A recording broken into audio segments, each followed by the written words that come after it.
bienvenue dans cette vidéo. Voilà, aujourd'hui je vais vous parler des achats compulsifs, toujours sous l'angle de la psychogénéalogie. Donc comme vous le savez, je vous propose des outils concrets pour aller investiguer en vous ce qui crée tel ou tel souci dans votre vie. Et donc aujourd'hui, si vous faites partie de ces gens qui ne peuvent s'empêcher de dépenser, qui dépensent au-delà de leurs propres moyens, des gens qui ont une carte de crédit qui surchauffe et des tas d'autres symptômes liés à la surconsommation, je vous invite à rester avec moi. Petit aparté avant de commencer, vous pouvez aussi avoir une tendance à faire des achats compulsifs juste parce que vous êtes influencé par les médias, d'accord? Donc si c'est votre cas, vous pouvez peut-être simplement couper votre téléphone, la connexion aux écrans pendant une dizaine de jours et vous verrez déjà que votre rapport aux achats change complètement. Ceci mis à part, la vidéo que je propose ici va vous proposer une clé très concrète pour vous libérer de ces achats. Et donc en réalité, il faut revenir à l'essence de ce que c'est un achat compulsif. Et donc un achat compulsif, c'est en réalité une addiction. C'est important de le nommer. Parce que derrière le mot addiction, on n'a souvent pas tendance à mettre les achats. Mais en réalité, les achats comme n'importe quelle autre addiction sont une manière de combler un vide. Un grand, petit, moyen vide intérieur qui est là, qui peut trouver son origine dans une dépression qui est latente, ou ça peut être une anxiété chronique qui est là, où il peut y avoir juste une difficulté à vraiment se donner de l'amour, à se valoriser, à s'aimer. Mais toujours est-il qu'il y a un grand vide intérieur et que à travers ces achats, la personne essaye de combler ce vide. Mais ce qui se passe, c'est qu'une fois que l'achat est fait, souvent, c'est un petit peu comme quand on s'est avalé une boîte de cookies ou on s'est pris un petit verre de vin. Souvent, après, quand ça vient d'une addiction, quand c'est en dehors de l'équilibre, parce que c'est tout à fait normal d'acheter des choses, c'est tout à fait normal de manger un cookie, c'est tout à fait normal de boire un verre de vin. Mais quand on est dans une addiction, on se rend compte en fait que quand le pic d'adrénaline ou le pic d'hormones du bien-être à diffuser dans le corps, en réalité il y a un grand vide qui est là. Le vide se remet à chaque fois. Et donc ici on est là-dedans. Les achats compulsifs servent à combler un vide. Alors je vais vous amener à ressentir d'où vient le vide. Et donc la première chose que je vais vous inviter à faire, c'est à fermer les yeux quelques instants et prendre quelques grandes respirations. Vous posez à l'intérieur de vous et allez voir ce qui fait, ce qui déclenche les achats compulsifs. Est-ce que c'est un type d'achat ou est-ce que c'est un moment, un état d'être que vous ressentez avant de commencer à surconsommer, on va dire ça comme ça? Venez vraiment sentir ça à l'intérieur de vous. Parce que quand vous allez identifier quel est le déclencheur, vous allez plus facilement pouvoir entrer dans une forme de conscience, de conscientisation et puis in fine de guérison de ce qui se passe à l'intérieur de vous. Tout ce qui reste inconscient continue à nous dominer. Tout ce qui devient conscient peut être transformé, ne l'oubliez jamais. Voilà, donc je vous invite même peut-être, si vous le souhaitez, à mettre pause sur la vidéo pour prendre vraiment le temps de faire cette petite investigation intérieure. Et donc, l'autre chose que je veux vous partager avant de vous parler de la clé concrète que je vous donne aujourd'hui, c'est d'où vient en fait qu'est-ce qui se passe énergétiquement dans le corps quand on se met à consommer, quand on se met à surconsommer. Et bien, ce qui se passe, c'est que nous nous retrouvons au niveau du second chakra.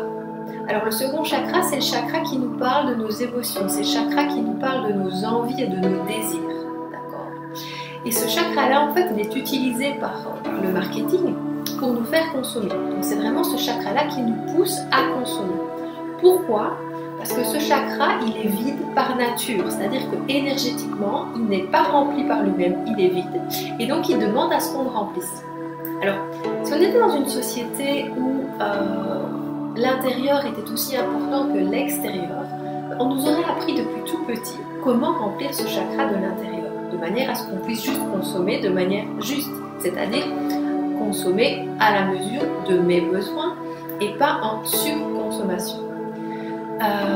Seulement, nous ne sommes pas dans une société où l'équilibre, l'harmonie entre le monde intérieur et le monde extérieur existe, en tout cas pas encore. Et donc, pour le moment, ce chakra croit qu'il a besoin de se remplir à travers des choses extérieures. Et ça, en fait, c'est un leurre, parce qu'en réalité, tout ce qu'on va aller chercher à l'extérieur ne va jamais réellement remplir, ou ne va remplir en tout cas que éphémèrement, ce chakra. Donc, il va tout le temps y avoir un appel à toujours plus, toujours plus, toujours plus. Okay. Donc, voilà, ça c'est important de savoir que c'est ça qui se joue au niveau énergétique. Donc, une des premières choses à savoir, c'est après avoir identifié le déclencheur, venez voir, venez prendre conscience que vous pouvez apprendre à travers différentes techniques. Ça peut être des techniques de yoga, des techniques de méditation, des techniques de marche en nature, toutes des techniques holistiques en réalité, vous pouvez venir remplir de l'intérieur votre second chakra de manière à ne pas avoir autant d'appels à le remplir à travers l'extérieur. Voilà, ça c'est vraiment c'est la base en fait. D'accord, je vous invite avec ça à laisser poser, à ressentir à l'intérieur de vous ce qui résonne. Et on va passer à l'étape suivante, qui est la clé que je vais vous partager et qui, elle, va vraiment plutôt nous emmener à rentrer profondément dans l'inconscient pour pouvoir changer nos comportements conscients. D'accord ? Vous le savez sans doute, 90% de nos réactions sont conditionnées par notre inconscient. Donc c'est super important, avant de vouloir changer quelque chose dans la matière, dans sa vie, d'aller d'abord investiguer ce qui se passe dans le fond. Petit exemple, ça me viendrait à l'idée de personne de partir en voyage autour du monde sans avoir fait réviser son moteur et sa voiture. D'accord ? Si la personne part en voiture. Bien c'est pareil. Nous essayons de changer des choses dans notre vie sans aller voir ce qui se passe dans le disque dur. Et le disque dur, c'est notre inconscient. Okay ? Donc c'est ça que je vais vous inviter à faire maintenant. Et donc, la clé primordiale à comprendre dans les cas d'addiction, c'est les notions de sécurité. Donc, comment est-ce que je vis? J'ai surtout vécu, parce qu'on parle surtout au passé là, comment est-ce que j'ai ressenti la sécurité quand j'étais un tout petit enfant? On va aller investiguer principalement les moments où je suis en relation avec maman. Parce que maman est celle qui vient entre le rôle du père et de la mère. La mère est celle qui amène la sécurité primordiale. Pourquoi? Parce que c'est déjà dans le ventre de maman qu'on grandit. Et puis c'est elle qui est avec nous au tout début, c'est elle qui va nous allaiter, c'est elle qui va nous donner les premiers soins. Donc c'est vraiment très important d'aller voir comment était la relation avec notre maman. Est-ce que notre maman nous a donné de la sécurité ou pas? On va aussi aller voir l'état émotionnel de la maman au moment où vous étiez dans le ventre. Est-ce que maman était elle-même stable émotionnellement? Est-ce qu'elle se sentait en sécurité ou pas? Est-ce qu'elle vivait dans sa vie par rapport à la sécurité? Et puis on va aller investiguer ce qui s'est passé au moment de l'allaitement. Parce que l'allaitement est un moment loin d'être anodin. L'allaitement est vraiment le moment où la maman, quand elle prend son enfant en conscience dans ses bras et qu'elle l'allaite, elle lui transmet pas uniquement les nutriments du lait, mais elle lui transmet également de l'amour. De l'amour, de la présence et si possible de la conscience. Et donc quand la mère transmet tout ça, elle télécharge à l'enfant, elle lui offre en fait une sensation de sécurité. Elle lui donne de la sécurité parce qu'elle lui donne de la valeur en réalité. Et cette valeur amène la sécurité à l'enfant. Et donc, quand enfant on a reçu cette sécurité, on peut plus tard, en devenant adulte, avoir envie d'aller vers l'autonomie, c'est naturel, on se sent stable. On a envie de croquer la vie à pleines dents parce qu'on se sent en sécurité, on peut prendre des risques. Mais au contraire, si on a manqué de sécurité, alors là, on se retrouve dans un état de déséquilibre, c'est bancal à l'intérieur de nous, ça tremble. Et donc, on cherche la sécurité. Et donc, les achats compulsifs sont une manière de retrouver de la stabilité, de retrouver de la sécurité. On pourrait dire « j'ai, donc je suis » quelque part. Et donc, c'est vraiment important que vous puissiez sentir et apaiser ces notions de sécurité à l'intérieur de vous. Et bien évidemment, pas juste l'adulte, mais aller voir vraiment le tout petit enfant dans sa relation avec sa maman.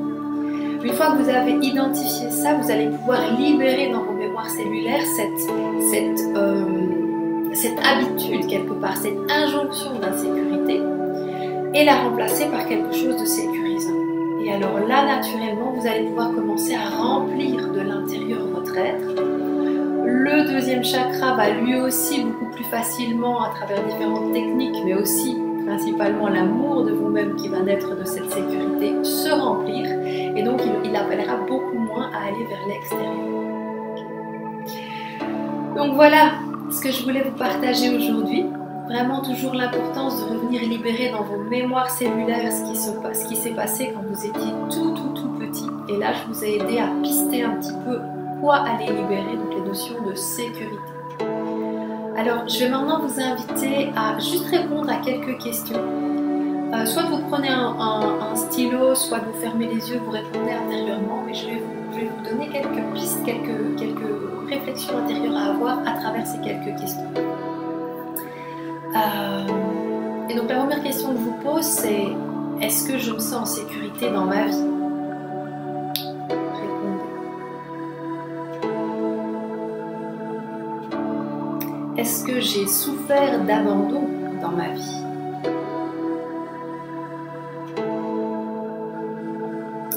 Quelle est la valeur que je me donne entre 0 et 10?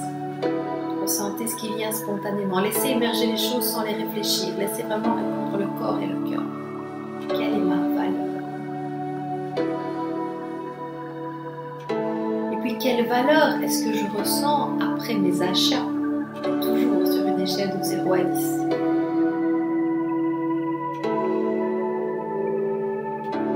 Et ai-je d'autres dépendances?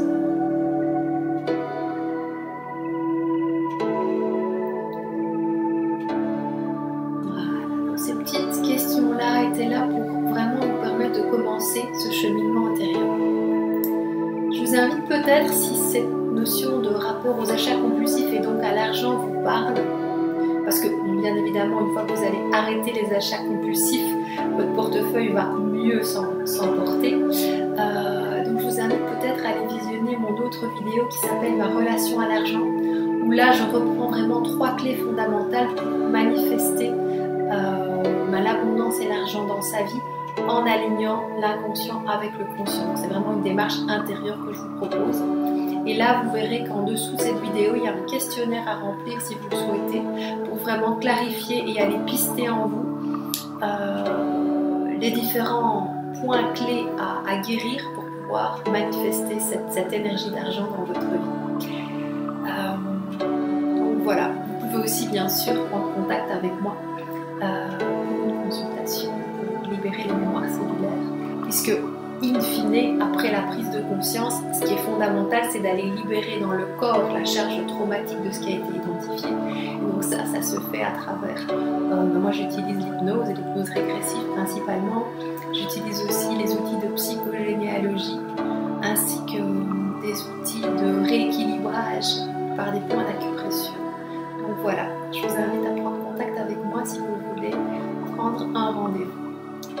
Et sinon, et que vous avez aimé cette vidéo, je vous invite à laisser un petit like et peut-être un petit commentaire. Merci beaucoup, belle journée, au revoir.